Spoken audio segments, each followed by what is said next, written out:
Hey, why didn't you tell me it was World Islamophobia Awareness Day? Come on, I missed it. Damn it.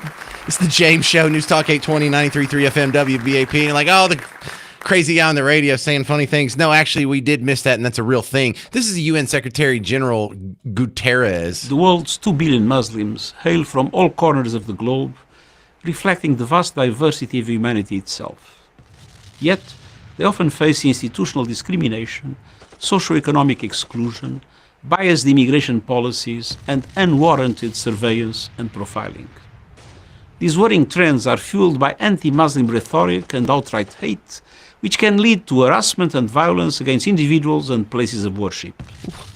Governments must take concrete steps to address hate speech, protect religious freedom, and combat discrimination, including by ensuring full compliance. I'll let him finish in a second. Yeah, because that's what we got to worry about. All the hate attacks against mosques. You know, there was the guy that did one of the 18 terror attacks we've had in the last few weeks, and it was being pointed out. I think it was the dude at Old Dominion that went and shot up that place, like the day before this message came out. And they're like, well, he's from Lebanon, and his family was killed in an Israeli airstrike. So what? And the implication is, well, you can't blame him. In fact, it's kind of our fault. You know, we put him in the, what would you do if someone killed your family? Hey, I remember after 9/11, there were 3,000 families that had a seat empty at Thanksgiving right after that. None of them went and attacked a mosque. Thank you very much. None of them went on a shooting spree. For the kids that got shot up in Austin in our own backyard just a couple weeks ago, are they allowed to go shoot up a mosque now? What a ridiculous thing to say. We don't have a problem with the outside world picking on the Muslims. We don't have a problem here in internecine within America of anti-Muslim hatred. There's no terror attacks that are happening by Christians against Muslims. There's no terror attacks where a Lutheran with a grudge is strapping on a vest and trying to blow people up in a bus or a pizza parlor. You don't see Hindus doing this. You don't see Buddhists doing this. You don't see Shinto doing this. You don't see people who believe in Santeria. People who sacrifice chickens are better behaved than this. So no, the UN Islamophobia warning, spare me. Sorry if I'm not on board. Sorry if I forgot to put up my decorations this year. But you have the one religion that anywhere it bumps into the outside world has conflict. Look at a map where the Muslim world is. Isn't it wherever that starts to overlap with the non-Muslim world, you have problems? Don't you have problems with terror attacks in Indonesia? Don't you have problems with terror attacks in the north part of sub-Saharan Africa? Don't you have problems with Boko Haram in Nigeria? Don't you have problems with the Muslims who took the Beslan elementary school in Russia? Yeah, look out, though. Let's not pick on Islam. Let's worry about Islamophobia. Is Islamophobia even a thing? Because the point keeps being made. It's not an irrational fear. If they keep telling you they want to kill you, they want you to submit or die, then isn't it a rational concern? It's not even a fear. It's not like we really think the Muslims could overtake us. And the fact that we could wipe them out at any second if we really wanted to, but choose not to, kind of puts us, on pretty solid moral ground when it comes to criticism here. No, we don't really hate them, or they would be dead. If we really had Islamophobia, they would be dead. But I'm reminded of the great Christopher Hitchens, who we lost 15 years ago now, who came out of England and was telling America, you need to resist Islam while you still can. Give it up or give it to your deadliest enemy and pay for the rope that will choke you. This is very urgent business, ladies and gentlemen. I beseech you. Resist it while you still can, and before the right to complain is taken away from you, which will be the next thing. You will be told you can't complain because you're Islamophobic. The term is already being introduced into the culture as if it was an accusation of race hatred, for example, or bigotry, whereas it's only the objection to the preachings of a very extreme and absolutist religion. Watch out for these symptoms. They are not just symptoms of surrender. very often ecumenically offered to you by men of God in other robes, Christian and Jewish and smarmy ecumenical. These are the ones who will hold open the gates for the barbarians. The barbarians never take a city till someone holds the gates open for them. And so, is that what we're doing here? Are we holding the gates open? Because he was warning against this new term, Islamophobic, and it has spread, and he was right about that. And he warned that if you don't stop it now, you're not going to be able to protest against Islam in your own country for fear it's offensive. I just played for you last week the guy in England that had to take his English flag down in England because a bunch of people were protesting the bombing of Iran by America and Israel, and he was there to counter-protest. And he was told to take his flag down because it was offending the Muslims. So this guy is getting told not to fly his flag in a public area when you've got the pro-Hamas flag being flown, we've got the Palestine flag, all the other fascist flags that they've got going, but he's being told to go away with his England flag. In England. I mean, come on, you can't make this up. So let's go back to the UN Secretary General Guterres as you're getting lectured on Islamophobia Day. International human rights law. Online platforms must work to wipe out hate speech and harassment against people based on their religion or belief. And all people need to speak out against bigotry, xenophobia, and discrimination wherever they find it. That is why I appointed in May 2025 the High Representative for the Alliance of Civilizations as the UN Special Envoy to combat Islamophobia to enhance our collective response. On this International Day to combat Islamophobia, let's recommit to the equality, human rights, and dignity of every person, no matter their faith. Don't tell us that. No one's shooting up an Islamic school in America, but we have had a synagogue shot up just last week. We had our university shot up just last week. We had our entertainment district on 6th Street shot up just 2 weeks ago. We've had a couple of shootings at Christian schools. We've had a couple more shootings at churches. We've had a pro-Palestinian murder of two Jews in D.C., the blowtorch guy in Boulder, the couple of car ramming incidents with you guys. But it's never in the reverse. You're never seeing an upset Methodist get in his car and plow through a parade of Muslims. Why are we getting lectured? Why do we need to have a talk? Why do we need to have a day? Combat Islamophobia Day. When is Combat Christophobia Day? Is there even a day when you recognize the people who are actually on the receiving end of the terror attacks? What the heck is really going on? 800-288-9227. Coming up next, should Muslim schools in Texas be allowed to get the school vouchers? Because they're suing, and it's extending the deadline, and you'll get all the details next on The James Show. News Talk 820, 93.3 FM, WBAP.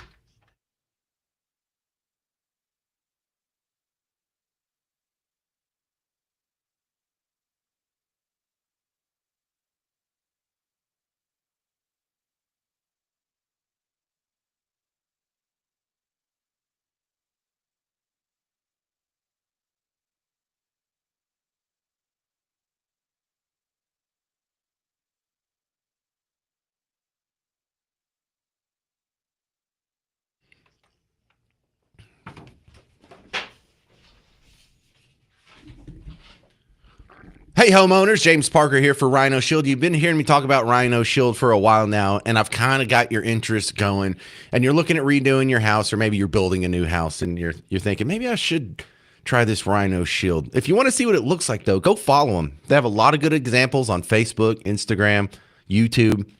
They have 5-star reviews on... They have 5-star reviews on Google that you can go check out. A+ rating with the Better Business Bureau. So you don't just have to trust the extremely handsome guy on the radio. You can go look for yourself. See the pictures. They got the flyovers. They do the drone shots. I'm telling you, it looks fantastic. So if you're worried about the cost, mention the James Show. You get 15% off. If you still need a little bit of a financial cushion after that, we can break it up into low monthly payments. So there's no excuse. Go check it out. Go to rhinoshielddfw.com.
First off, no, we should not be allowing public school vouchers to go to any school with terrorist ties. I'm James Parker. It's The James Show, News Talk 820, 93.3 FM, WBAP.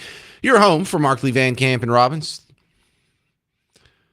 So the question comes up because school choice, the lame, weak sauce version that limped through the House of Representatives and the Senate, is finally coming to pass. And the deadline was supposed to be yesterday for you to apply for your school choice voucher.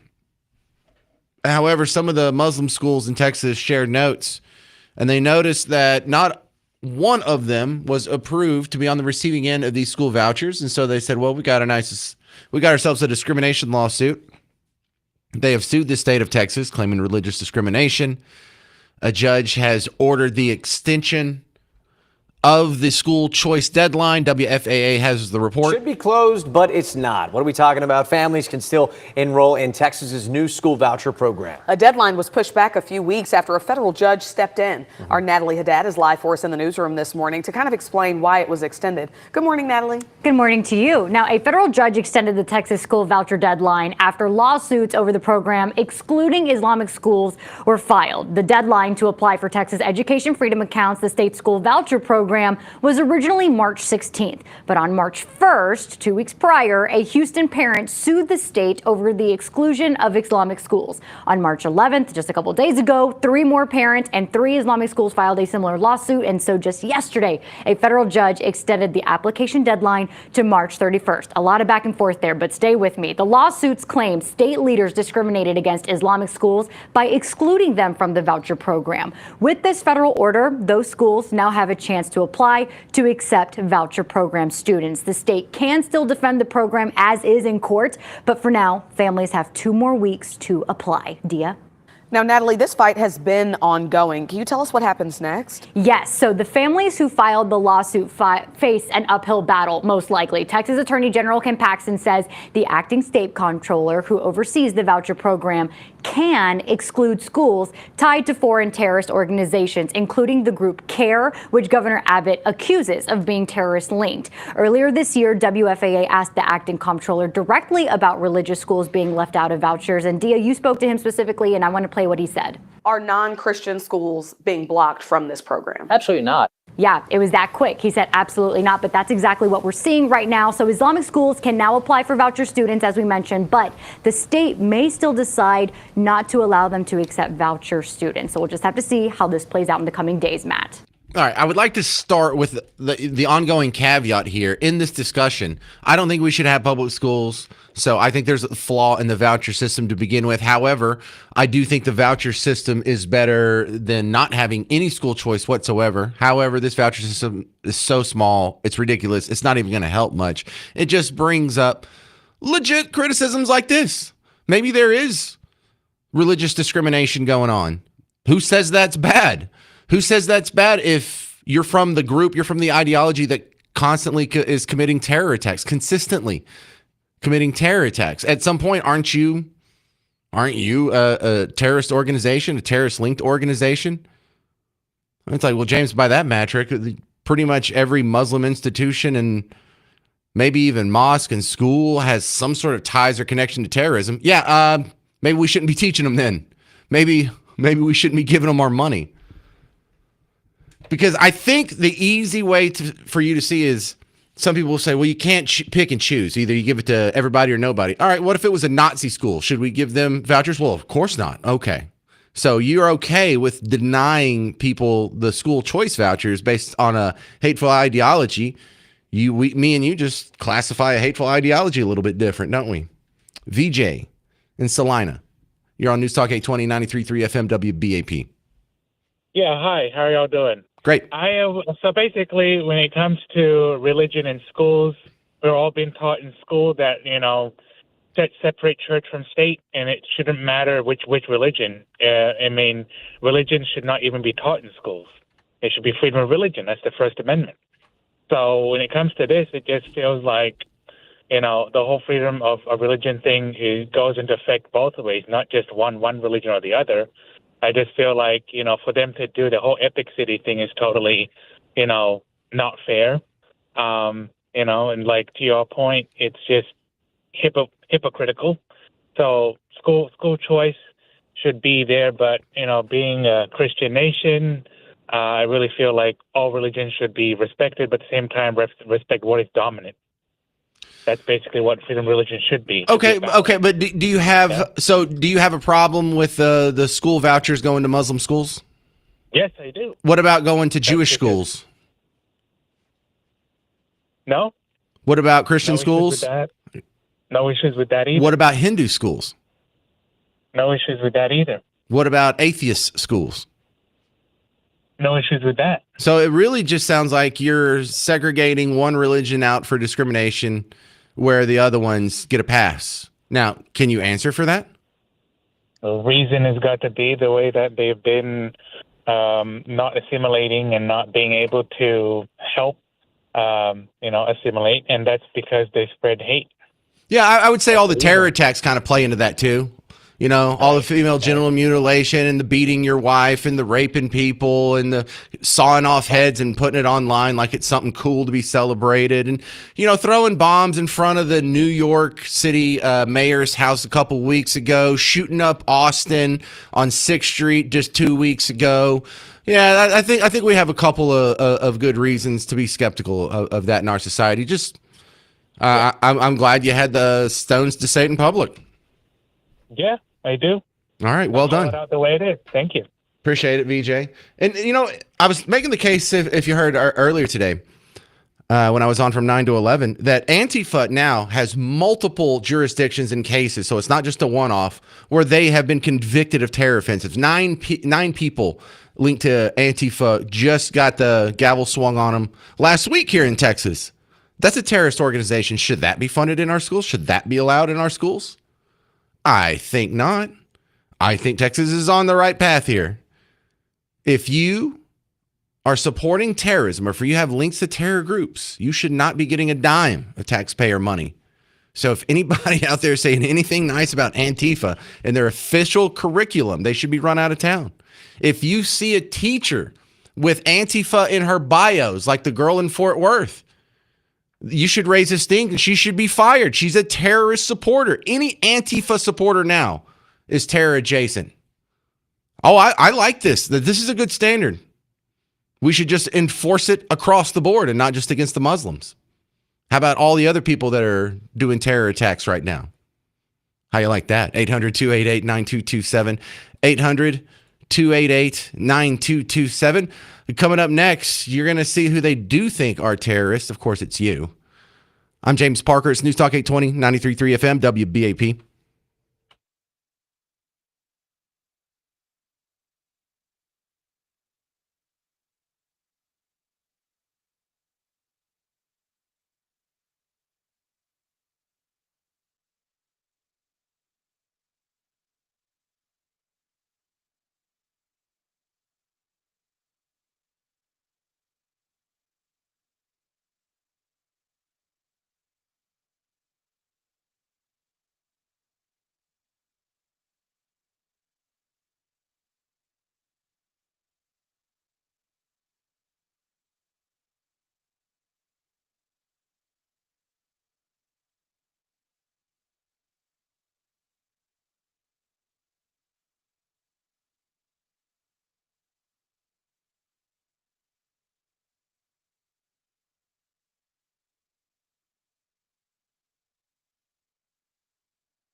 Should Muslim schools get Texas school vouchers? I'm James Parker. It's the James Show, News Talk 820, 93.3 FM, WBAP.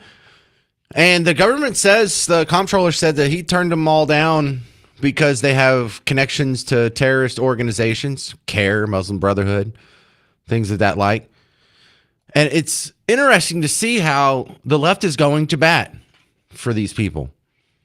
And they're constantly doing so. I mean, they were helping them hand out hijabs, headscarves, and Qurans in Wiley East High School just, a month ago? And this is one of the things that blows your mind about the just cognitive dissonance here. The people for women's rights and gay rights and the rights of minorities are on the same team as the people who oppress gays, oppress women, and oppress minorities. What is going on? Let me show you a good example. This is Caitlin Bennett. She went out, did a man on the street. She's at some, I don't know, kind of looks like a college campus, but some of these people look too old to be in college. And she's asking, what's more scary, MAGA or a Muslim terrorist? Who do you have more in common with, a Trump supporter or a radical Islamist? Radical Islamist. You saw someone wearing one of those red hats chanting "Make America Great Again," or you saw someone shouting "Allahu Akbar" running down the breezeway here. Who would you feel more safe with? The one shouting Allahu Akbar. Yeah. You would support the radical Islamists. Yeah. What is it about Trump supporters that you don't think you'd get along with them so well? I'm gay. But you would get along with a radical Islamist? Yes. And you're gay? Yes. In solidarity with radical Islamists, would you look at the camera and say in solidarity, Allahu Akbar? Allahu Akbar. And would you say "Make America Great Again" in solidarity with the Trump supporters? No. What is a bigger threat to America today, radical Islam or Trump supporters? Trump supporters. I'll say Trump. Trump supporters in MAGA. Yeah. I would say Trump supporters and MAGA. I would have to go with the Trump supporters. Trump supporters and MAGA. Trump supporters and MAGA. I'd say MAGA. But we should be able to allow people to be who they are. Yeah. Even if they're a radical Islamist. Yes. There's no right to judge them. So if someone came running down the street, Allahu Akbar, or if there was someone on the opposite side saying, "Make America Great Again," got my red hat on, which side would you run to? I don't know. As Christians, and we're following Christ, do you think it's important to call out radical Islam? No, because it's a freedom of religion. Yeah, it's a freedom of religion. How many terrorist attacks did Trump supporters engage in last week? So many. Just guess. Thousands. If you're a radical Islamist watching this right now, we pray for your conversion. It's whatever they want to do, then do it. Whatever they want to do, then do it. Whatever they want to do, then do it. Whatever they want to do, then do it. Whatever they want to do, then do it. That's not a skit, y'all. That's real. Keith in Fort Worth, you're on News Talk 820, 93.3 FM WBAP. Hey, James. I just want to make a few comments. Freedom of religion does not exist in the United States. It was not made for every good of religion out there. Patrick Henry said that our country is based on belief in Jesus Christ. And second off, just wait until they put up those loudspeakers for the Muslim call of prayer. And no one's going to vote against it because they don't want to be Islamophobia, whatever that means. And then third, separation of church and state does not exist in the Constitution or the Federalist Papers. What was that last part? What doesn't exist? Separation of church and state. Oh, okay. That's actually in the Russian Constitution. So these people who go to these government-funded schools think that we have separation of church and state, but there's not. So these people who went to these government-funded schools think Islamophobia is real and that all these people are just peaceful, which there's 93 verses in the Quran about killing non-Muslims. I don't remember one time when Jesus said we should kill non-Christians.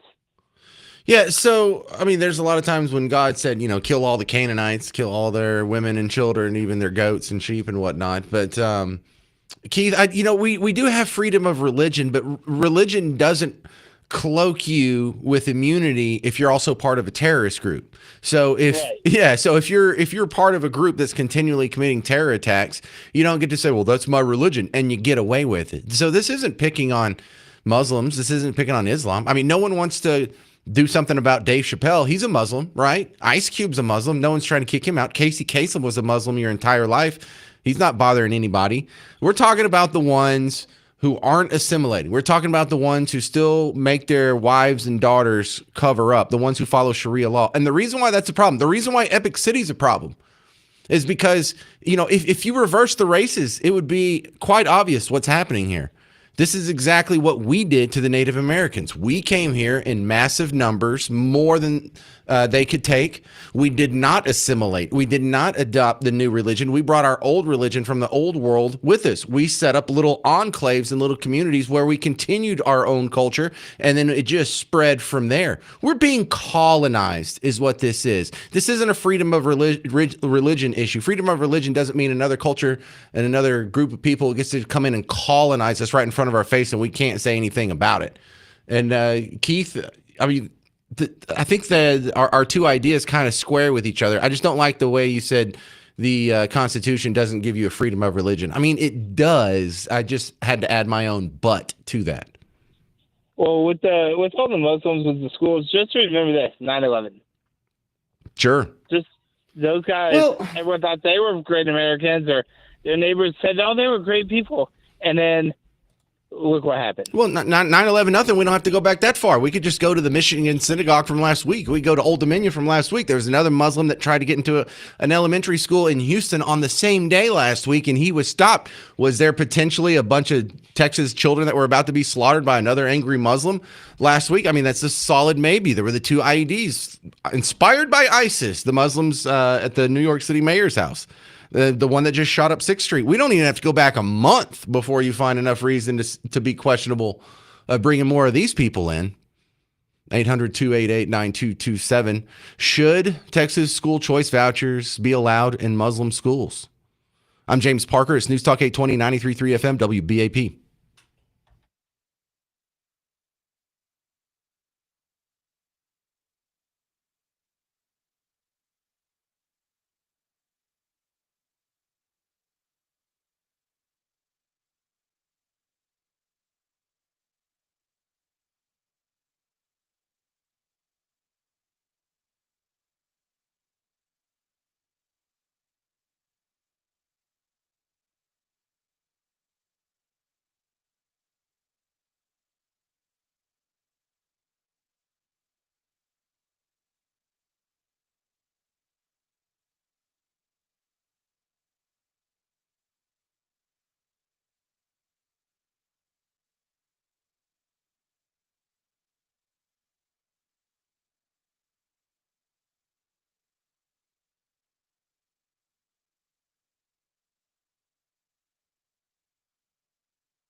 Man, it's funny how sound bites can generate emails. I'm James Parker, News Talk 820, 93.3 FM, WBAP. Because on the breaks, sometimes I go check my email.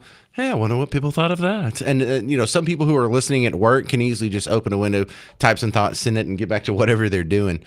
And, I'm already getting reaction to this Caitlin Bennett man on the street interview where she asked people, who are you more scared of, Muslims or MAGA? Who do you have more in common with, a Trump supporter or a radical Islamist? Radical Islamist. You saw someone wearing one of those red hats chanting "Make America Great Again," or you saw someone shouting "Allahu Akbar" running down the breezeway here. Who would you feel more safe with? The one shouting Allahu Akbar. Yeah. You would support the radical Islamists. Yeah. What is it about Trump supporters that you don't think you'd get along with them so well? I'm gay. It's mind-blowing stuff. I'm not going to play the whole thing again. Mind-blowing stuff. I know. That's what I'm saying. Even Garrett's like throwing his hat in there. Yeah, I don't trust MAGA. I trust the radical Islam. Why? Because I'm gay? Has one person in a MAGA hat ever chunked one of your gay friends off a building? Oh, my God. Has there ever been a terror attack in the history of mankind going all the way back to the Tyrannosaurus Rex where someone said, "Make America great again"? Has anybody ever even committed a crime? Has anybody ever been open hand slapped in the face by someone saying, "Make America great again"? Has anybody even had their feelings hurt? Well, that's a maybe. This is Paul in Hext. You're on News Talk 820, 93.3 FM, WBAP. Hey, I wanted to make a comment on the whole discussion of the school voucher thing.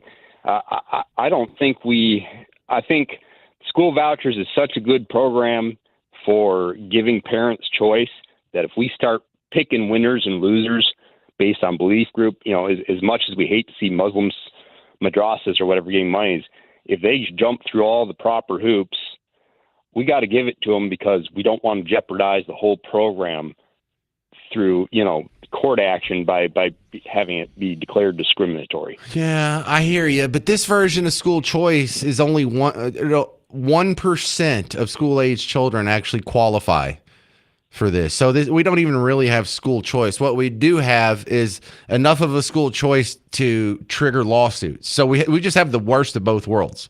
We have the lawsuits, and we don't really. 99% of us don't have access to school choice.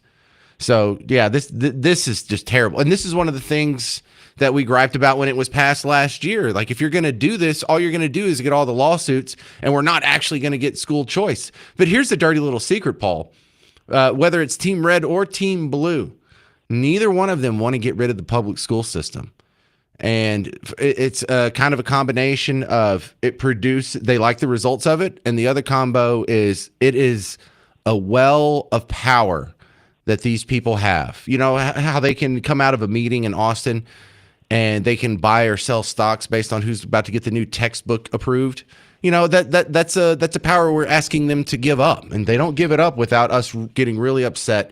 And we're just not upset enough, and we should be, Paul. I don't disagree with you at all, but it's 1% of good is still better than 0% of good. I guess how this is agreed. I agree. But I think 100% of how a lot of social progress happens is it's baby steps. It's boiling the frog, so to speak. Well, here's what I know, and you probably think as well, is if we did open this up and made it 100% school choice, public schools would collapse within 5 years, and we would only have private schools, which is what I want anyway. It's just like I know that we don't have to eliminate Social Security. If we just made it optional, no one would volunteer to be in that terrible program unless you're already retired, and that would collapse on its own. If we just took away the coercion, the whole thing would collapse, and I think that speaks volumes about how failed public schools are, Paul. Well, I think we agree. Good deal. All right, I'm going to go to Tim and Wiley then. Hey, Tim and Wiley, you're on News Talk 820, 93.3 FM, WBAP. Yes, sir. Talking about the school voucher program. Yeah, go ahead. I believe Islam calls for the killing of non-believers. Is that correct? Convert, kill, enslave, or rape. Those are your options. Yes. Well, most religions don't call for killing anyone, I believe. I would dare say that Muslims or Islamists are that's a cult. I don't know if that's really a religion. Maybe on their definition it is. Well, no. Look, it's not a cult any more than any religion's a cult. It's the problem is it's terrorist organization. It's both. It can be both. It can be a religion and a terrorist organization. But if one religion is committing terror acts anywhere they're bumping into the outside world, there's not something wrong with all the other religions. There's just something wrong with one of them, and it's this one. No. And that's agree, okay. That doesn't but, make everyone who's a Muslim bad. That doesn't make me hate them or have Islamophobia. But I can go through the list again. You know, we would be questioning it if a Baptist had shot up a Michigan synagogue, Old Dominion University, and carried a gun into a Houston elementary school on the same day, wouldn't we? If it was all from the same denomination, if there had been a Baptist who went through Austin and on 6th Street and murdered 3 of our neighbors and injured a dozen more, wouldn't we have some questions? If someone, the example I like to use is like if someone was yelling "Roll Tide" when they threw the 2 IEDs at the Jake Lang protests in New York City at the mayor's house, we'd be asking some questions about Alabama fans. If they were yelling "Roll Tide" on Bondi Beach, Australia, a couple months ago when there was the mass massacre of Jews on Hanukkah, we would say, well, maybe we need to look into this whole Alabama thing. You know, maybe the Crimson Tide needs a second look, or at least question or some skepticism. They would probably be a terrorist organization by now. Well, I agree with that, but I haven't heard of any Baptist or Roll Tide killings lately. You've never heard of one ever in the history of humanity. Just to kind of clear that one up. All right. Yep. Thank you very much. That's Tim and Wiley. It really is that bad. There hasn't been. I mean, seriously, I love the example of you can bring up what just happened here in our own backyard. Of all those families who just lost someone on 6th Street in Austin, have any of them retaliated by shooting up a mosque? Have they attacked Muslims in any way? Have they made IEDs and thrown it at Muslims? Have they gotten their car and ran it through Muslims during a Muslim holiday?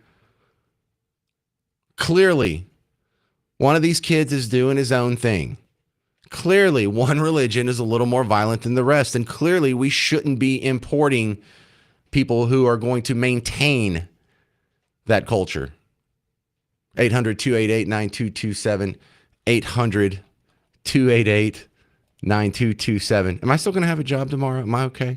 Join the SPCA of Texas and 570 KLIF and have a tail wagging good time at the 21st annual Stretch Your Mutts. It's the walk to end animal cruelty, March 28th, Fair Park in Dallas. And you can register at gostrut.org.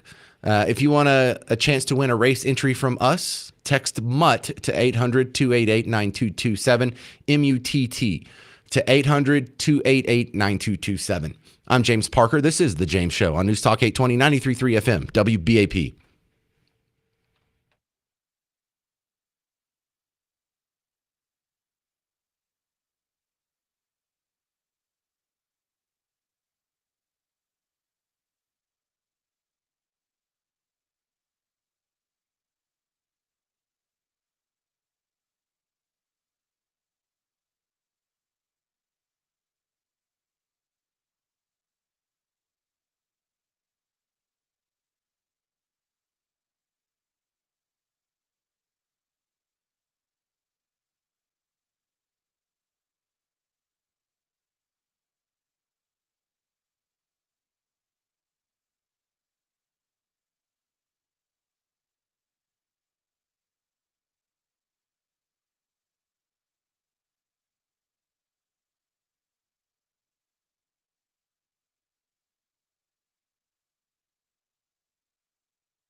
Hey there, fellow Texans. You're being invaded. It's the James Show, News Talk 820, 93.3 FM, WBAP. And when it comes to letting Muslim schools have school vouchers in Texas, I always have to start this conversation with the caveat that I'm in the rare part of the Venn diagram where I don't like public schools. And I don't mean like they disappoint me. We shouldn't have public schools. I think we should go a 100% private route. And this is one of the many issues where I feel like both the Republicans and Democrats do not represent me at all, not even close.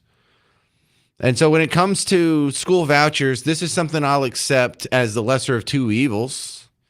Having school vouchers along with public and private schools is better than not having school vouchers, I suppose. It's not my preference. But one of the shortcomings with school vouchers is this issue that's brought up by the Muslim schools. None of them got approved to receive school vouchers. None of them. And so they've gotten together. They have sued. Now the school voucher deadline has been extended by some federal judge for a couple weeks because it looks like religious discrimination when they're all denied and they're all Muslim. And so look, now we have to have this argument here. The Texas State Comptroller says these schools weren't denied because they were Muslim. They were denied because they have connections to groups who support terrorism, CARE, Muslim Brotherhood, and the like.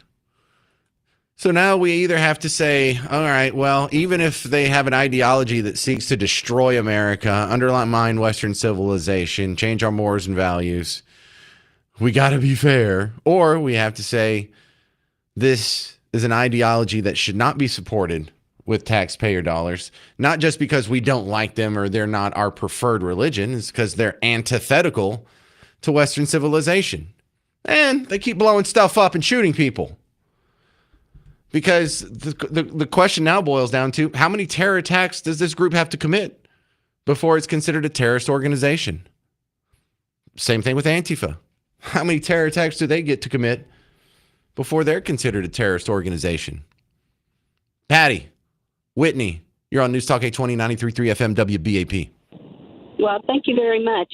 What I wanted to say was it doesn't matter what the name of your school is or anything like that. You teach the Texas curriculum. And I doubt very seriously that there's a chapter on how to assemble a bomb and go blow people up. Another thing I wanted to say was that my granddaughter, she's going to be a teacher in like 2 years. I really, really doubt that a Muslim school is going to hire her to be there. And that's discrimination against all the kids that want to be teachers in the future.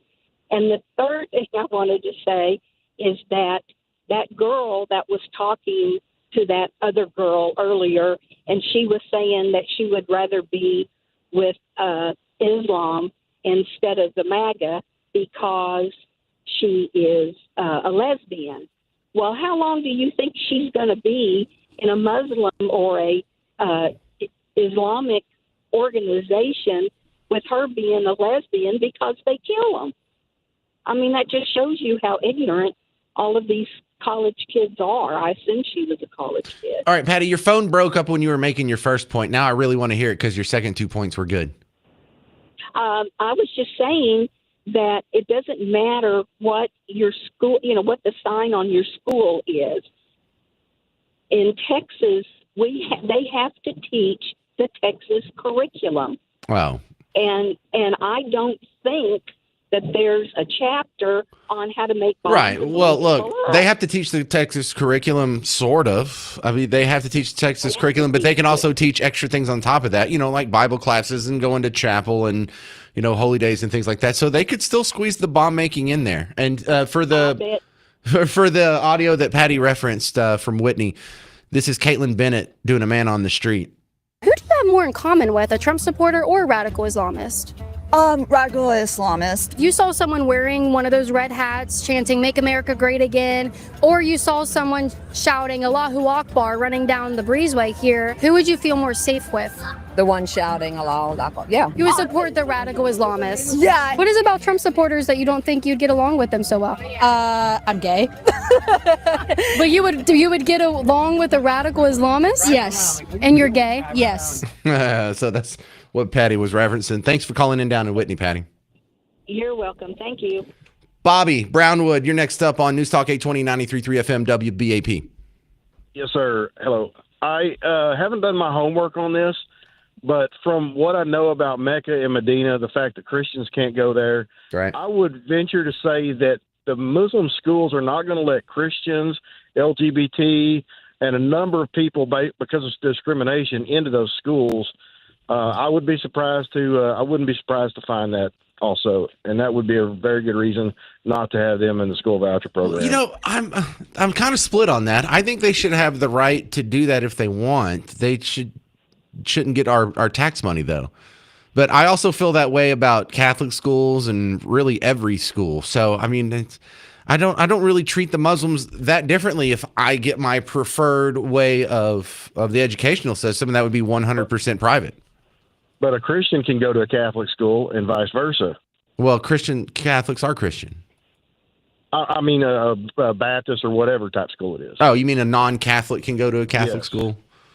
Yeah, and atheists can go to Catholic schools, and gay kids can go to Catholic schools, and you know, in New Orleans, their educational system is far collapsed, even beyond what we see here.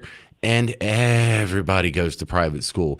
Even poor people scrape up what little money they have to send their kid to private school. They have more kids in private school than public school by far. And so Catholic school is nothing but a label down there. And they take in everybody from every religion and every race and every denomination and every orientation. So, you know, I doubt the Epic Academy will. I wonder if it will. You know, who would bust their kid there in the first place if you're not already a Muslim? But we need to get Mr. Shirley on that. Yeah, right. Well, I like the question you're bringing up, because now the freedom of religion thing gets thrown right back at them. And if, you know, how come we have to be this tolerant, and they don't have to be that tolerant? And I still don't like that, because why do we have to be the tolerant ones? They're the ones blowing stuff up. We're not going in and shooting up mosques. They shot up a synagogue and a church in the last just few weeks. They shoot us up when we're hanging out on 6th Street. They shoot us up when we have a cartoon contest. We're not throwing bombs at them in their protests like they did it to us. So it feels weird that we even have to have this both sides discussion, because one side's not violent. Sure. And we can't go to Mecca and Medina, but they can come anywhere to any of our religious sites they wish. Look, I don't say this lightly, and I don't say this gladly, and I don't think this is funny, but probably before the end of the lifetime of our children, that's going to be dealt with. And I mean, like, if this ever pops off, the actual civilizational battle between Muslims and Christians, those places are going to get bombed. It would be interesting. Yeah. Yeah, you ever think about that, y'all? You ever think about what happens when it really pops off? What if there really is a bunch of sleeper cells and we go past some point of no return, and then there's terror attacks that happen on a regular basis, and we get ticked and we actually start fighting this for real? Do y'all even think of what that looks like? We all like to joke, well, we could just turn the whole place into a sheet of glass. Yeah, we could. You may not want to think about that so lightly. 800-288-9227. 800-288-9227. Coming up next on this exact same subject, you're going to hear CNN defending the Muslim terrorists, saying it's not all of them. And they just said it this week. I'm James Parker. It's News Talk 820, 93.3 FM, WBAP.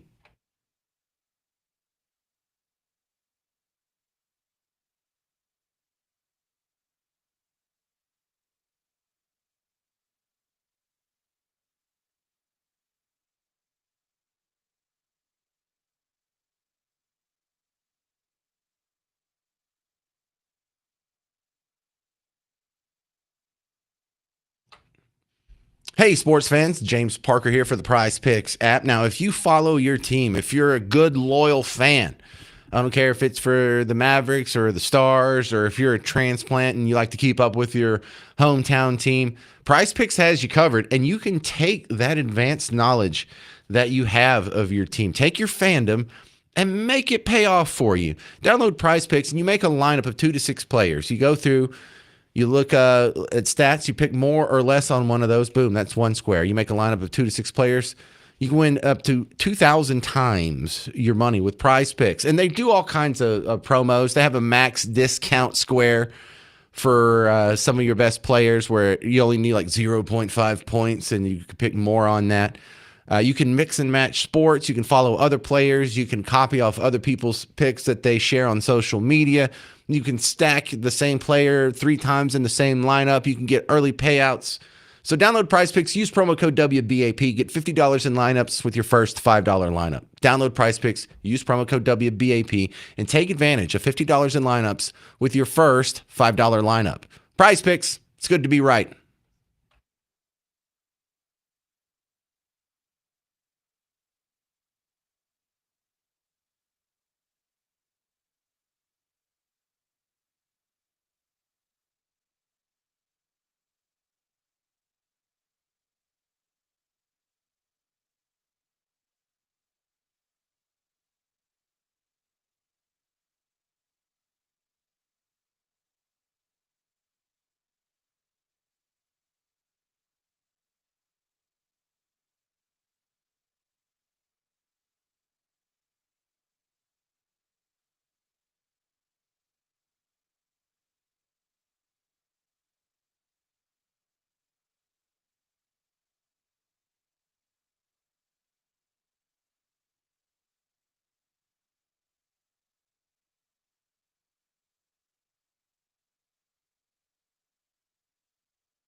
Welcome to the James Show, News Talk 820, 93.3 FM WBAP. Your home for Markley, Van Camp, and Robbins.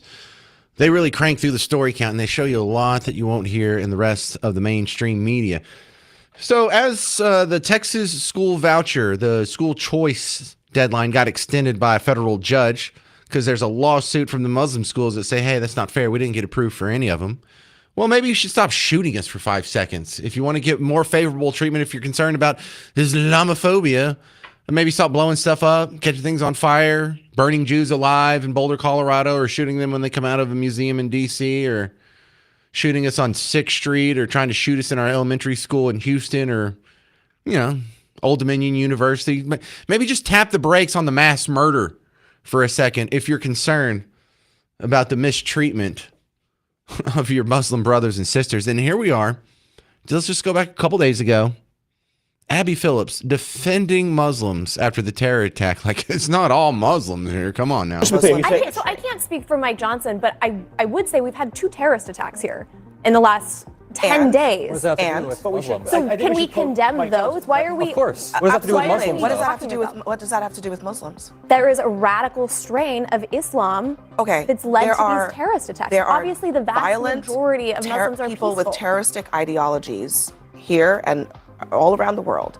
What does that have to do with whether Muslims belong in American society as a group? Yeah, look out for the Buddhist terror attack. Yeah, look out for the Presbyterian terror attack. No, there's not a problem all over the world with all peoples doing terror attacks. Good Lord, what does that have to do with Muslims? Well, because they did it. And they didn't just happenstance be Muslim. Their Islamic faith was the motivating factor in the terror attack. It was the reason they were doing the terror attack.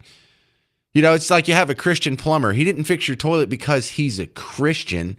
He's just a plumber who happens to be a Christian. However, these terrorists are doing this. They threw the bombs because of Islam. That was their reason for doing it. What does that have to do with the terror attacks? Everything.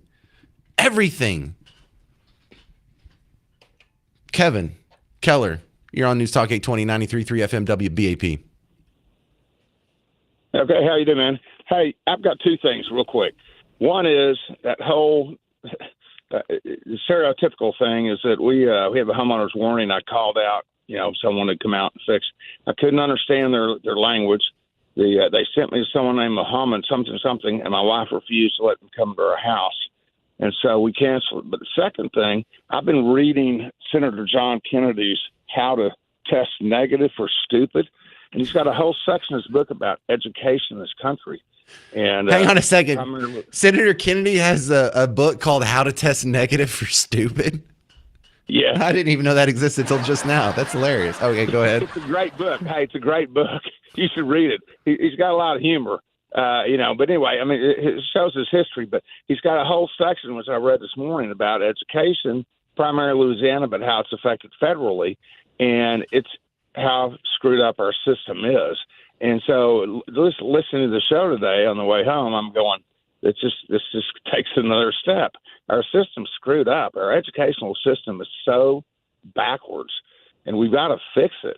But anyway, that's it. That's all I had to say is that. Can I correct one thing? Can I tweak one little word, but it makes all the difference in the world? Our educational system is screwed up. It's beyond fixing, though. We don't need to fix it. We need to end it. Does that make sense? It does. I mean, we need to change it. Yeah. Well, no, yeah. There doesn't need to be a system. We don't need the Department of Education in D.C. We don't even need it in Austin. We don't need it even at the district level. We need to go back to 100% privatized schools, and that will fix so many of the problems that we're complaining about now. If we have 100% privatized schools, do I care what a Muslim school is teaching? Do I care where their money is coming from? It's not coming from me. So then it really does become none of my business. And whether I like what they're teaching or not, I can just go ahead and shut up. But since that is some of my money, I'm allowed to have an opinion, and I'm going to voice it, and I'm going to try and steer it away from the people who are trying to kill me. Excellent point. I stand corrected. You're right. Oh, you're so nice. It's so hard to get people to say that. But thank you. That's Kevin and Keller. Let's see if we can do another good one here. This is Jay and Irving on News Talk 820, 93.3 FM, WBAP. Well, not only should Muslims not be given these vouchers or any of our money, they should not be allowed into the country. They can't even live together with each other without killing each other. They're not going to live together with atheists, infidels, and Christians. And we're going to fight them in the streets if we don't get them out of here. Well, I mean, some of them, the ones that aren't assimilating, that applies to. But I've met a lot of Muslims who come here and they don't wear headscarves anymore, and they'll eat bacon and they'll wear gold, which I didn't know until I had Muslim friends. They're not supposed to wear gold. Did you know they're not supposed to wear gold? Yeah, but the problem is when the radical Muslims get superior numbers and start attacking, the moderates go along with the radical Muslims. They may not get violent, but they support them with voting and in every other way, and it will be the end of the USA. I know about the Muslims. Yeah, so I've read the Quran. So I've read the Quran. Right, I'm with you. I'm with you. However, if there's like like geniuses, like the one out of a million, like the Elon Musk of the Muslim world, and they want to come over here and be a doctor or some other useful engineer or some way help our country more than they hurt it.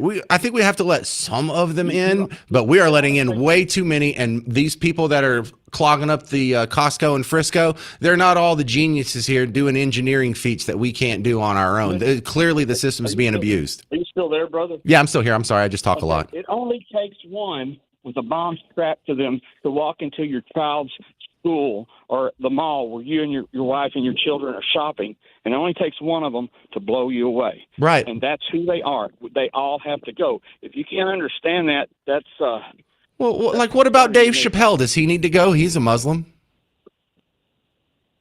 I didn't know Chappelle was a Muslim. What about Casey Kasem when we were growing up? Casey's Top 40. Does he need to go, or was he a positive contribution?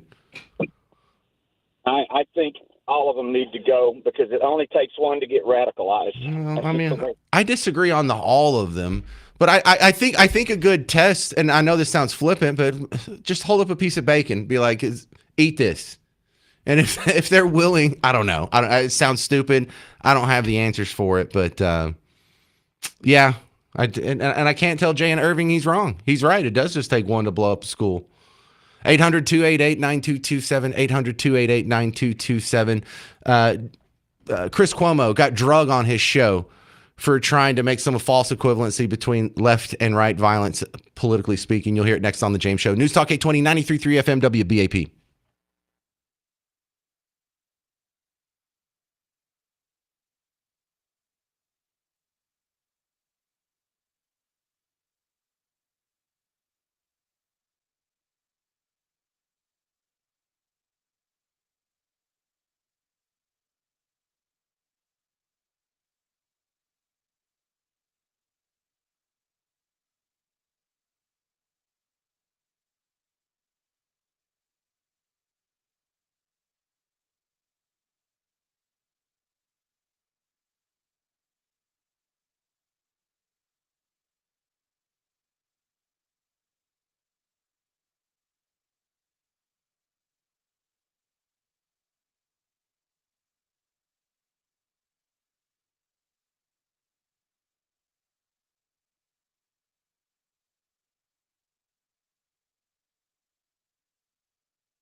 Welcome to the James Show, News Talk 820 93.3 FM, WBAP. I am your host, James Parker, and I love bringing you audio of people getting destroyed on their own show. Now, I say destroyed. He's not really getting destroyed. You remember Chris Cuomo?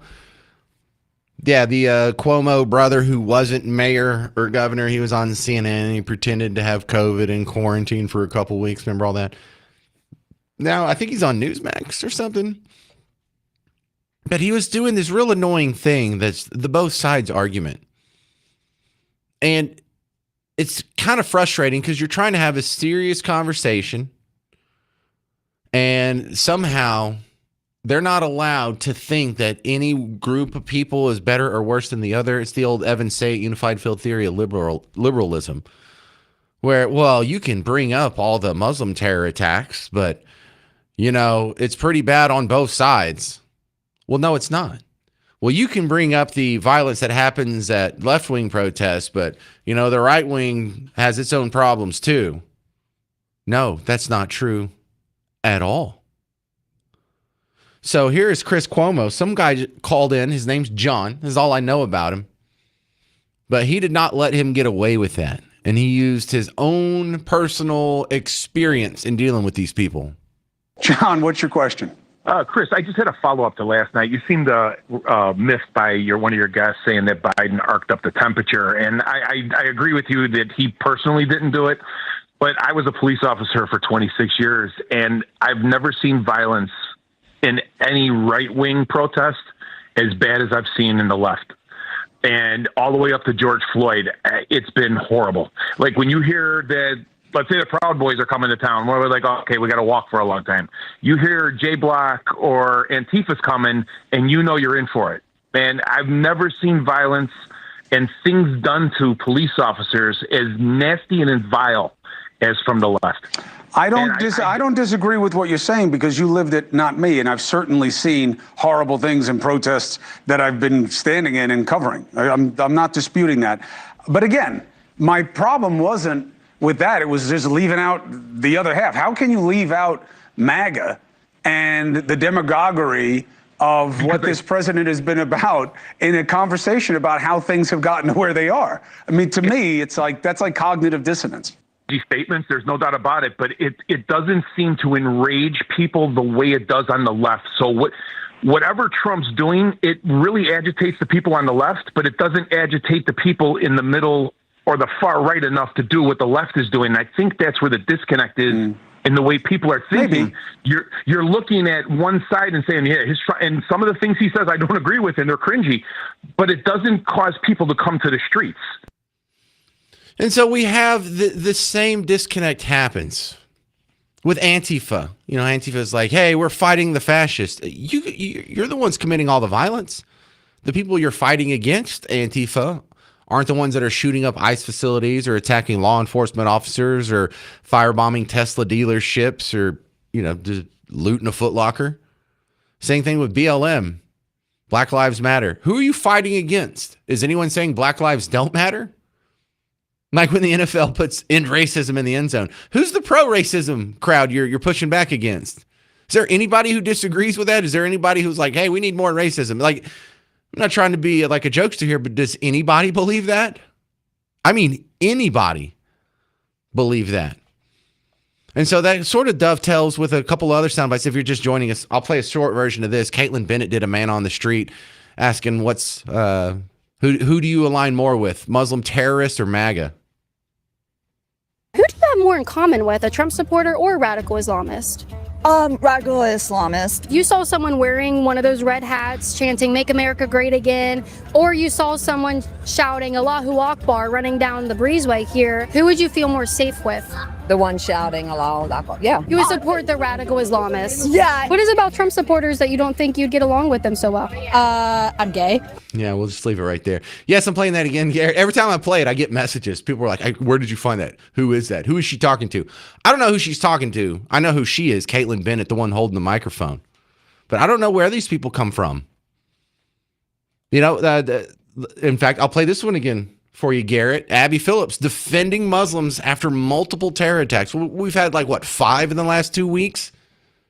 I can't speak for Mike Johnson, but I would say we've had 2 terrorist attacks here in the last 10 days. What does that have to do And- with But we Muslims? So can we condemn those? Why are we? Of course. What does that have to do with Absolutely. Muslims? What does that though? have to do with Muslims? There is a radical strain of Islam that's led to these terrorist attacks. There are Obviously, the vast violent majority of Muslims are people peaceful. with terroristic ideologies here and all around the world. What does that have to do with whether Muslims belong in American society as a group? All right, now let's let this lead into the next topic of discussion here. You know, people that come here and don't assimilate, one of the problems that we have with it isn't the fact that, the schooling or the healthcare, the headscarves or whatever. It's all the fraud that's happening. Nick Shirley, the 23-year-old who went and uncovered the Minnesota Leering Center, was on Hannity last night showing you some of the even bigger fraud he found in California. Yeah, so obviously their daycare system as well. There's just tons of fraud. These daycares have multiple violations, yet they continue to receive money through a program called CalWorks. And then let's talk about the hospice fraud, where you have 1,000% increase in hospices inside of just the LA area alone. $1 in $10 for home health care in America goes to the LA area. These fraudsters are driving around not just $100,000 cars, but literally $200,000 Maybachs. And they're just defrauding the American taxpayer like no other place I've ever seen. And they have no remorse for it. They drive around all these nice cars, wear designer clothing, you name it. And they're inside of these old motel looking like businesses, defrauding the taxpayer of quite literally millions and billions of dollars. So Nick Shirley put his full 40-minute video on X. I didn't watch the whole thing, but I watched a big chunk of it because it's the exact same model he used in Minneapolis. He went through, found people that were getting money from you, taken from you by force, given to these people, and it's obvious fraud. Like, it's not even close. It's like, well, there's 49 hospice companies in this one room, and the room's empty. It has like an empty folder on the floor and one standalone chair. If you see this and you don't think there's fraud, you're just brain damaged. But the governor of California, Gavin Newsom, the front runner for president for the Democrats in 2028, his response to Nick Shirley was to make fun of him. There's a meme with the guy who has a bunch of cameras all over him. He's like, "Can I see your children?" Sort of implying that he's a pedophile or he's some sort of kitty diddler, which, bro, that is not a real response. That is a comical response to a serious issue. Shirley responded to that. Newsom's office tried to mock you. They posted a photo of a man carrying several cameras at a daycare center, and you're investigating whether or not there's fraud in daycare centers and hospice. And then they said, asking a teacher, "Hey, can I see your kids?" You did not hold back in your response. I'll let you paraphrase your response. What did you say to Gavin? Yeah, I don't know why they're trying to make me and paint me out to look like a legit pedophile. That's what they're trying to do. And what they're trying to do is then create a small group of their base to then hate Nick Shirley, which then justifies them to go and attack Nick Shirley and do something to Nick Shirley. When in reality, I'm working for both Republicans and Democrats, just exposing the fraud.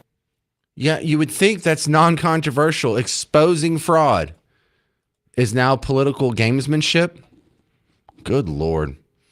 All right, coming up next on The James Show, the fraud that's happening in our own backyard is continuing. They're looking at a new place for City Hall. I'll expose the grift coming up next on The James Show. News Talk 820, 93.3 FM, WBAP.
Well, the Dallas City Hall scam keeps moving right along. I'm James Parker, News Talk 820, 93.3 FM, WBAP. This is a continuing storyline on the James Show that if I sound frustrated by it, it's because I am. It's because it's something that's so obviously a terrible idea. And I'm surprised everybody's not singing from the same sheet of music going, hey, there's something not right about this. Hey, there's some obvious holes in the story that we're being told.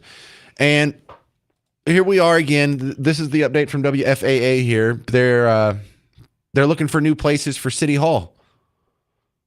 Dallas leaders are considering the Epic in Deep Ellum as a replacement for City Hall. Our partners at the Dallas Business Journal report that city leaders have toured the location near I-45 and Gaston Avenue a few times. A few times. This is one of more than a dozen sites under consideration. There's a dozen sites under consideration. They've toured it a few times. We haven't even agreed to tear down the old one. We haven't even agreed that we need to tear down the old one.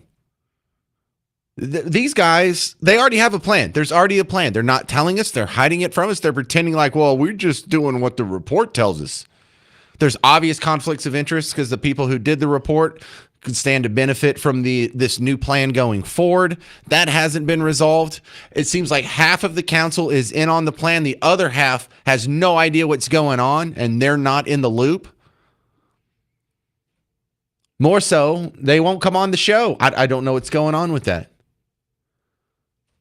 Have you ever known a politician who won't go on a friendly show?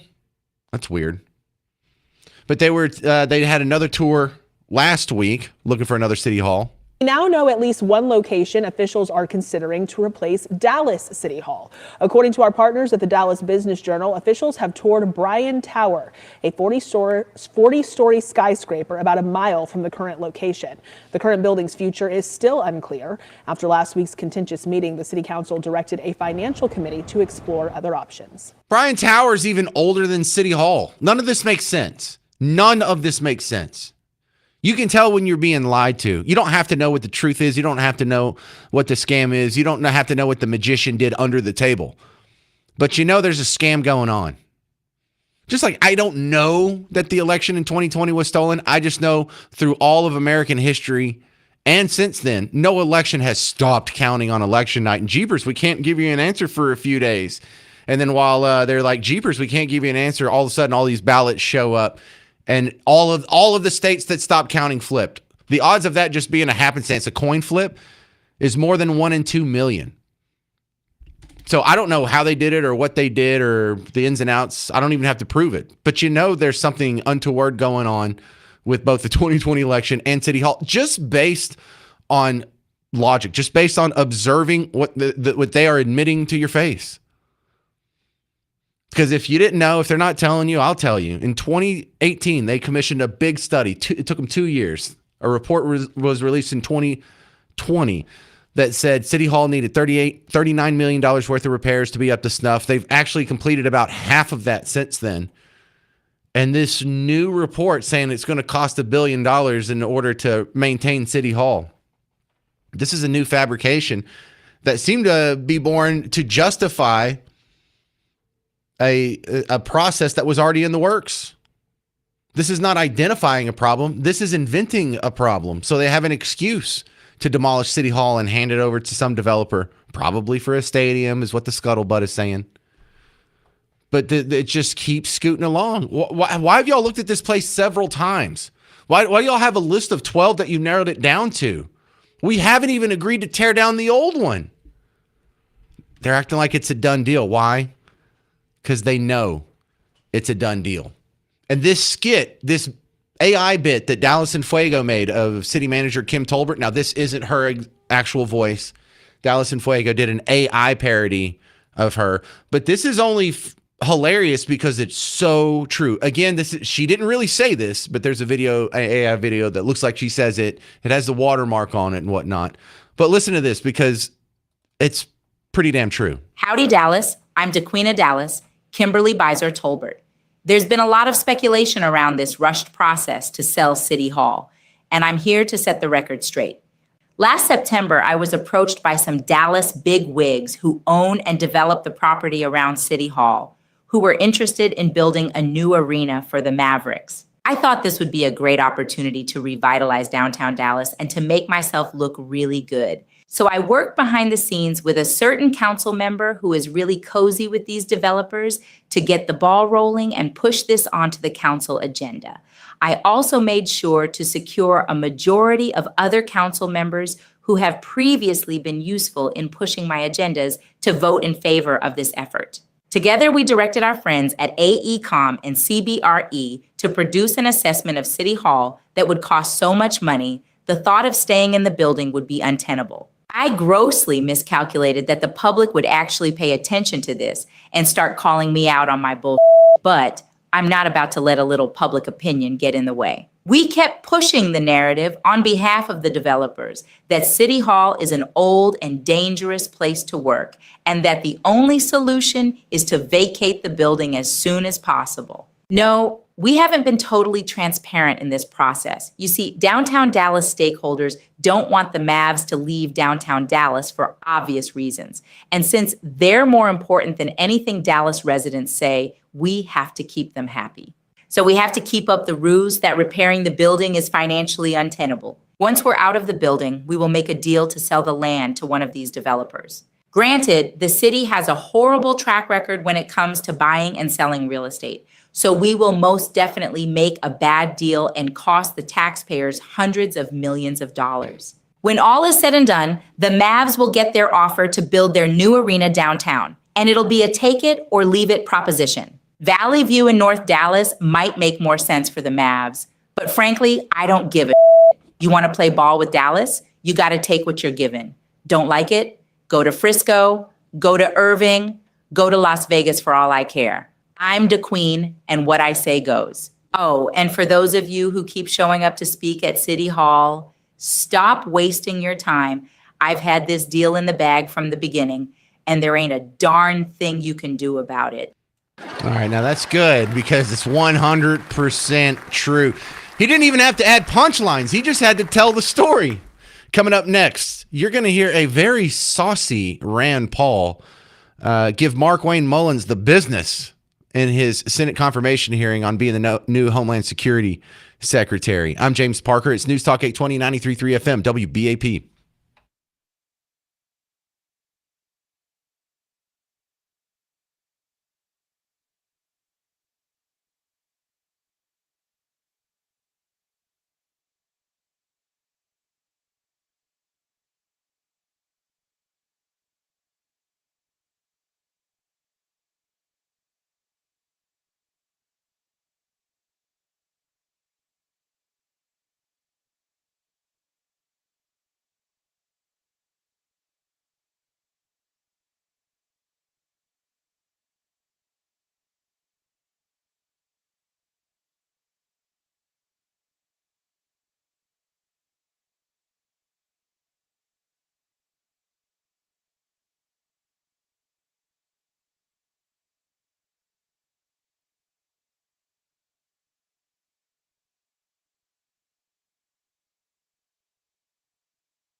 Hey, who wants to hear some steamy audio from a congressional hearing or a Senate hearing, actually? I'm James Parker. It's The James Show. News Talk 820, 93.3 FM, WBAP.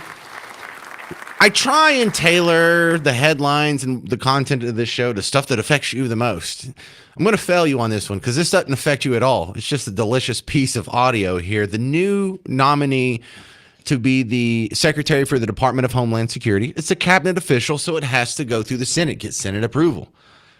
And during the hearings, Rand Paul has an ongoing beef with this guy, Markwayne Mullins, which I'm always suspicious of people who have two first names, male or female. Like if your name's Mary Ann instead of just Mary, or if your name's Mark Wayne instead of just Mark. I'm kidding. There's no problem with that. It's just funny. Listen to this little back and forth, and I'm not going to play you Rand Paul's very long 1-minute setup and then Markwayne Mullins' very long 90-second rebuttal to that. So it's going to be about 2 minutes here. But listen to how sort of contentious and touchy and sensitive these grown men can get. Recently, Senator Mullen, you were confronted by constituents that were angry because you voted against my amendment to stop all funding for refugee welfare programs. Instead of explaining your vote to continue these welfare programs for refugees, you decided to transfer the blame. You told the media that I was a freaking snake and that you completely understood why I had been assaulted. I was shocked that you would justify and celebrate this violent assault that caused me so much pain and my family so much pain. I just wonder if someone who applauds violence against their political opponents is the right person to lead an agency that has struggled to accept limits to the proper use of force. You have never had the courage to look me in the eye and tell me that the assault was justified. So today you'll have your chance. Today I'll give you that chance to clear the record. Tell it to my face. If that's what you believe, tell it to me today. Tell the world why you believe I deserve to be assaulted from behind, have 6 ribs broken and a damaged lung. Tell me to my face why you think I deserved it. And while you're at it, explain to the American public why they should trust a man with anger issues to set the proper example for ICE and Border Patrol agents. I think before I can start my opening statement, I have to address the remarks that the chairman made, calling me a liar. Sir, I think everybody in this room knows that I'm very blunt and direct to the point. And if I have something to say, I'll say it directly to your face. If you recall, back in my House days, we actually did have this conversation because of the remarks that I've made. You were in a room. I simply addressed that I said I could understand because of the behavior you were having, that I could understand why the neighbor did what he did. As far as my terms, the snake in the grass, sir, I work around this room to try to fix problems. I've worked with many people in this room. Seems like you fight Republicans more than you work with us. I did address those remarks. I did explain your gimmicks by the amendment you put forth. And as far as me saying that I invoke violence, I don't think anybody should be hit by surprise. I don't like that. But if I do have something to say, everybody in this room knows I'll come straight to you. I'll say it publicly and I'll say it privately, but I'll never say it behind your back. So for you to say I'm a liar, sir, that's not accurate. And I got proof to say that because you have spent millions of dollars in my campaigns against me because we just don't get along. However, sir, that doesn't keep me at all from doing my job. I can have different opinions with everybody in this room, but as Secretary of Homeland, I'll be protecting everybody, including Kentucky, as much as I will my own backyard in Oklahoma. Ooh, they're going to get in a fight. They're going to meet 3:30 behind the cafeteria. You know that because there's the dumpster where the cafeteria and the gym meet. And if you get behind that, they're not going to see you except for the crowd screaming. You can get off a pretty good fight there before it gets broken up. They're going to fight. You forget that these guys, you assume, hey, well, he's a Republican, they must get along. No, not necessarily. All right, so now that was an absolutely worthless piece of news. It was just fun. Here's a piece of news that actually is affecting, if not you, some of your neighbors here in North Texas. The travel at airports still having problems because of the government shutdown. All right, we want to take a live look at DFW Airport and Dallas Love Field this morning. Those airports dealing with normal spring break travel, where security screening wait times on Tuesday range between a little over 30 minutes to as short as 2 minutes. That's not the case at other airports, though, where the TSA worker shortage is hitting harder because of the partial government shutdown. More TSA officers continue to call out sick because they haven't been, or excuse me, they've been working without full pay since it lapsed on February 14th due to that shutdown. The most impacted airports: New Orleans, Atlanta, Houston, Hobby, and New York. Philadelphia's airport forced to close checkpoints because low staff, and some smaller airports may close if some workers call out there too. Lawmakers are at odds over funding the Homeland Security Department right now, and that's what's the hangup. Well, then privatize the TSA. This will never happen again. Privatize air traffic controllers. This will never happen again. Your travel plans won't hang in the balance on whether or not the Democrats and Republicans are getting along in D.C. How many times do you have to run into this brick wall before you come up with the real solution? The real solution isn't to, well, I guess we have to fund the government, or if we have to end the government shutdown. The real solution is we have to end government control of the TSA and air traffic control. Then we never have to worry about it again. Then you're not going to be late coming home from spring break just because some goobers in D.C. are playing political games. How long is it going to take to learn this lesson? Very frustrating to watch from the outside. Coming up next, we're going to have one of our foreign experts here. He is another retired veteran, Darren Gaub, also author of Veritas Vincent. He went from piloting Black Hawk helicopters to military activism and writing a book. But we'll ask him what's going on with Iran, and you're going to hear the answer to one important question. How many Ayatollahs are left? I'm James Parker. It's News Talk 820, 93.3 FM, WBAP.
So here's a question. How many Ayatollahs could possibly be left? I'm James Parker. This is The James Show, News Talk 820, 93.3 FM, WBAP. Your home for Markley Van Camp and Robbins. My next guest coming back on The James Show, Darren Gobb. He came off of piloting Black Hawk helicopters to come back and tell you about his take on the Iranian war. First off, let's start with that first question, Darren. How many Ayatollahs could possibly be left? Like, if this guy ends up dying, is there another one ready to step up? Does he have like an eldest son that would just slide over and take the seat?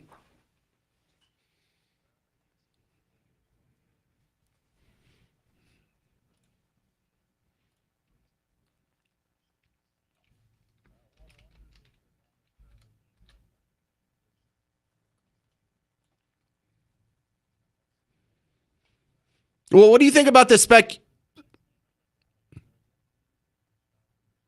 Sorry about the interruption there. What do you think about the rumors that this latest Ayatollah is already dead?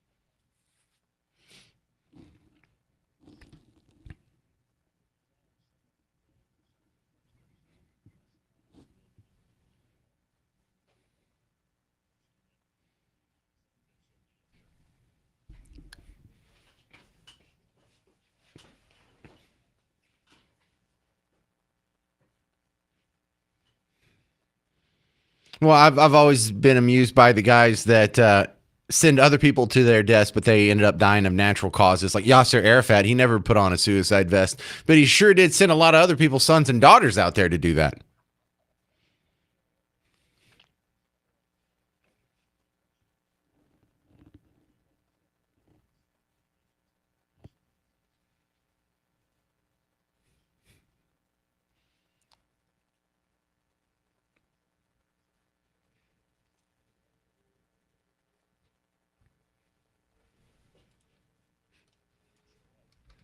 Well, Darren Gobb, tell me about this latest round of bombings. We were shelling them last night. How much work could there be left undone?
Well, let's focus on the Hormuz Straits. How long is that going to be a problem? Because even if they are laying out mines or they have the little unmanned boats or drones that they're using, there's a finite supply of that. And if we keep taking it out, shouldn't this Hormuz Strait thing kind of fix itself on a long enough timescale?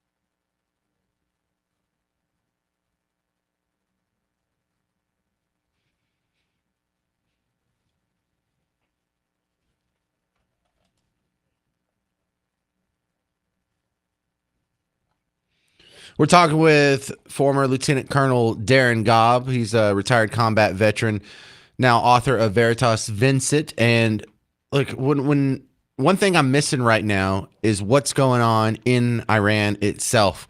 I'm not seeing any pictures of the streets or the cities. I don't know how much of it's been destroyed. I don't know what Tehran looks like. I don't know if there's a whole lot of protesters in the street who are calling for the overthrow. I don't know if any of that's happening. Do you have any insight on that, Darren?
How close are we to putting American robots on the ground? Because they have like the little Tesla robots or the iRobots, and I was just thinking, you're a Black Hawk pilot.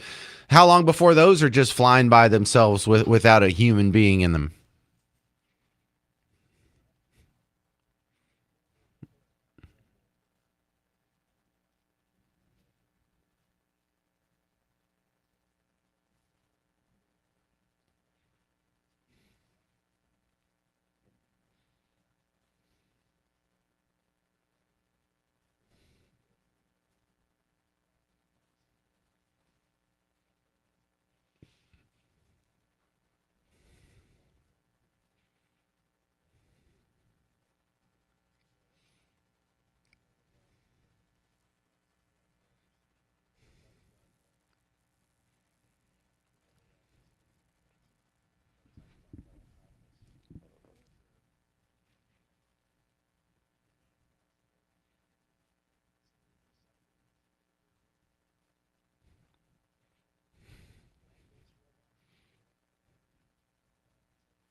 All right. Well, those robot dogs look scary as hell. Darren, are you still generally speaking the outcome of this overseas intervention?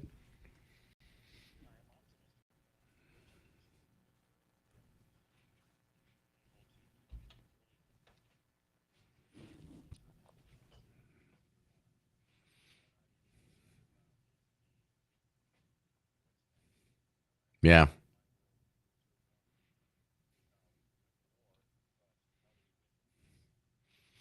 I hear you. That's a lot of people's hesitation. This is Darren Gobb. You can find his book, Veritas Vincent, A Soldier's Perspective on Truth, Faith, Family, and Freedom at darrengaub.com, DARINGAUB.com. Coming up next, Cesar Chavez, the, union migrant farm worker activist guy. Was he a bad guy? Was he a rapist? I'm James Parker. It's News Talk 820, 93.3 FM, WBAP.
So it turns out Cesar Chavez might have been a bit of a predator. I'm James Parker.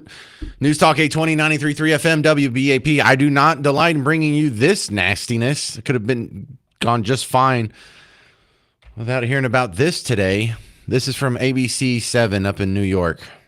We have breaking news now. Civil rights leader Dolores Huerta says she was sexually assaulted and raped by Cesar Chavez 60 years ago.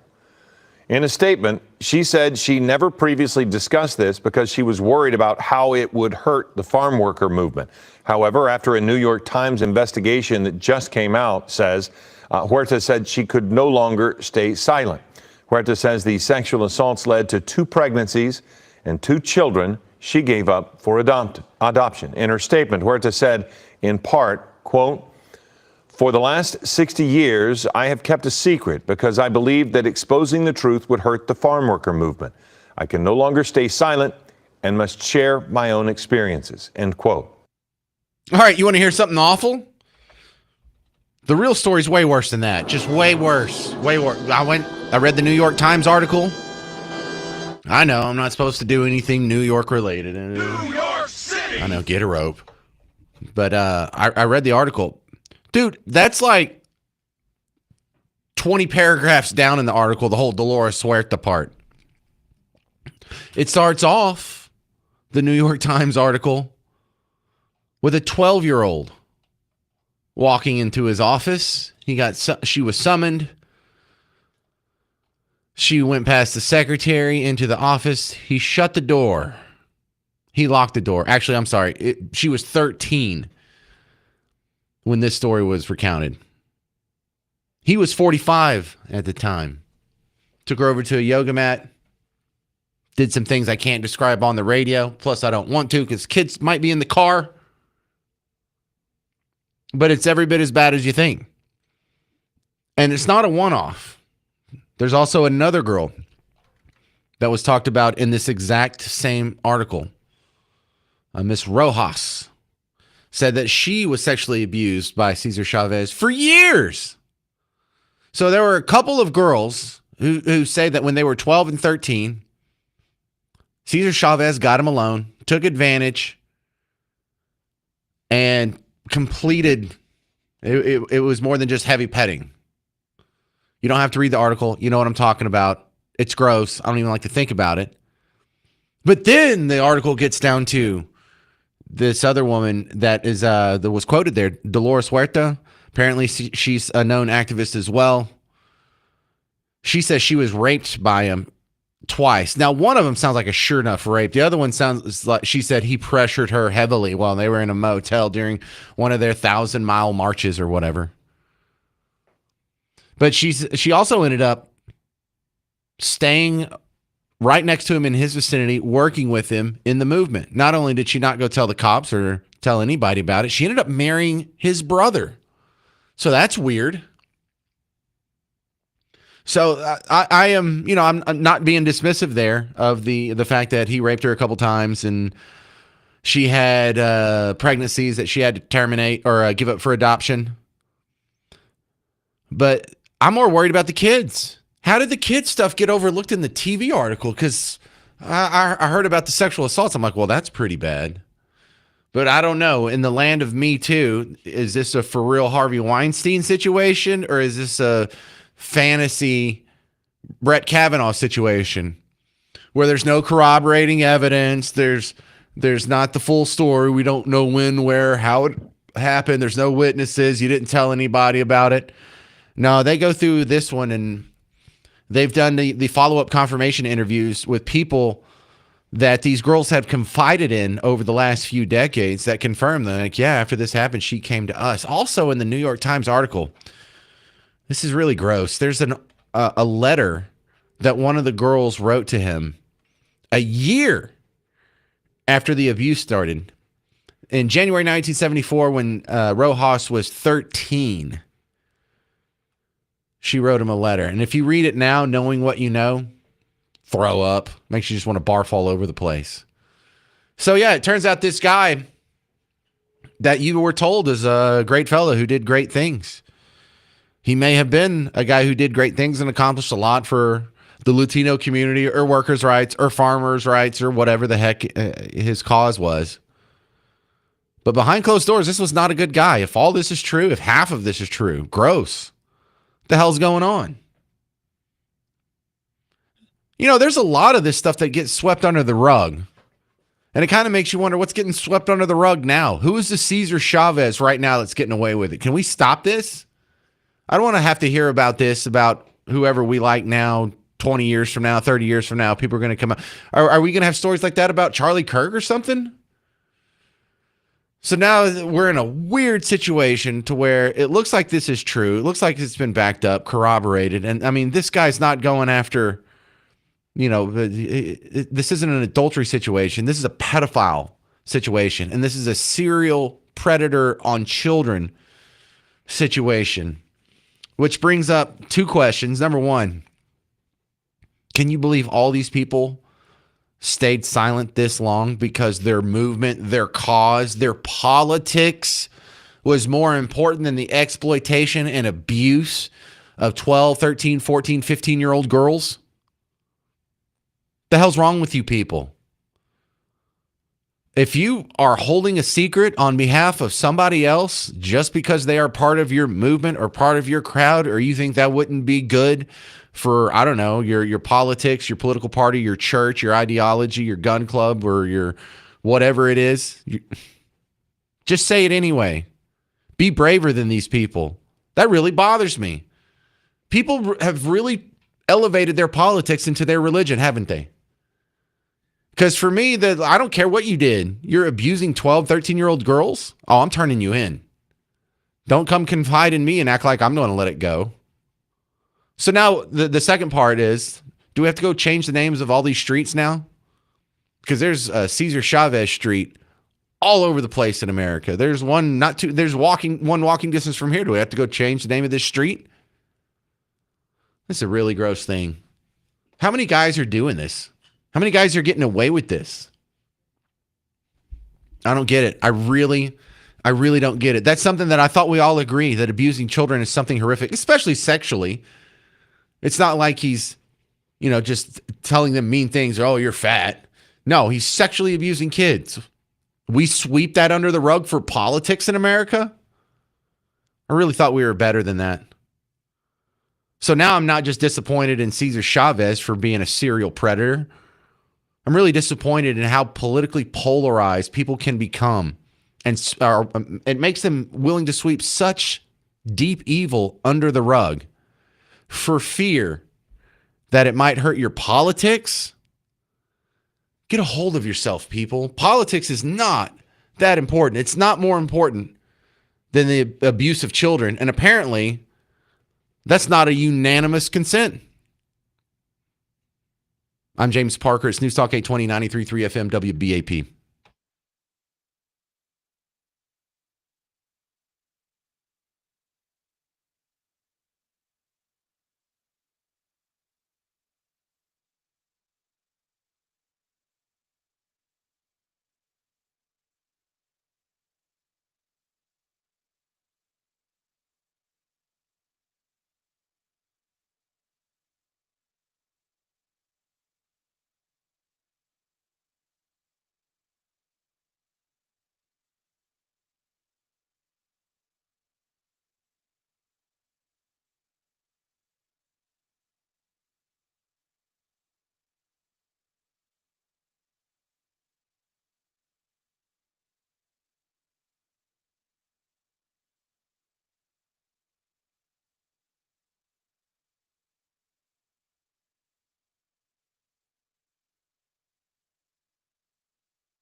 Yeah, it's kind of unsettling to find out that one of your cultural icons may have been a sexual predator, child predator.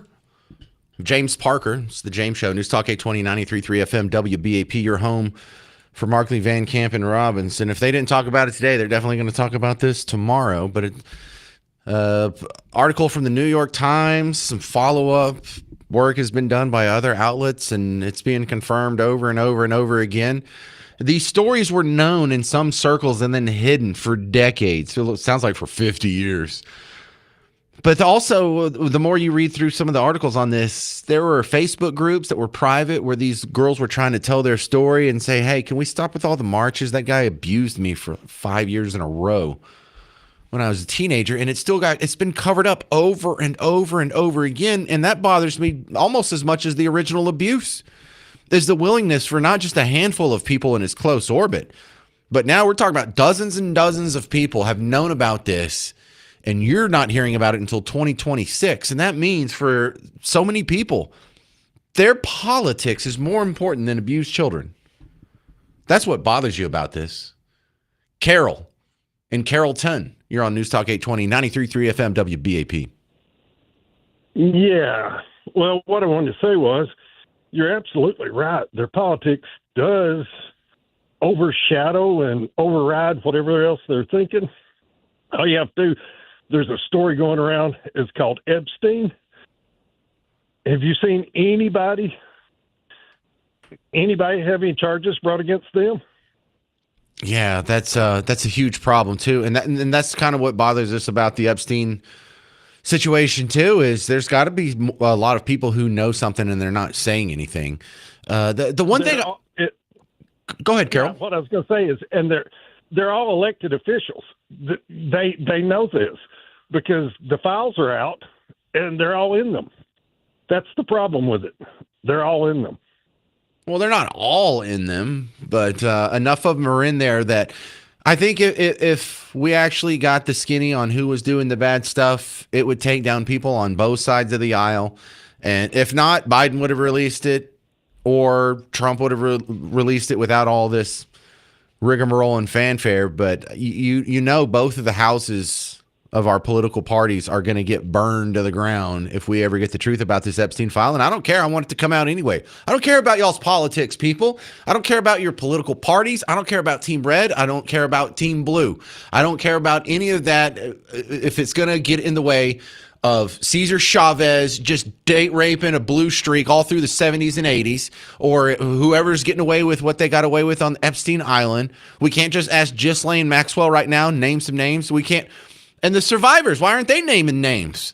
So exactly, what's your answer to that? Make it not a rhetorical question. Why aren't the survivors naming names? They said last year, if we don't release the Epstein files, they're going to start naming names, and I'm ready for that to happen.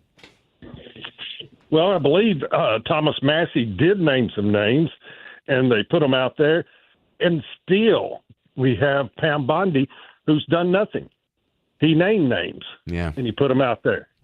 And we still have nothing. So, yes, it's on both sides.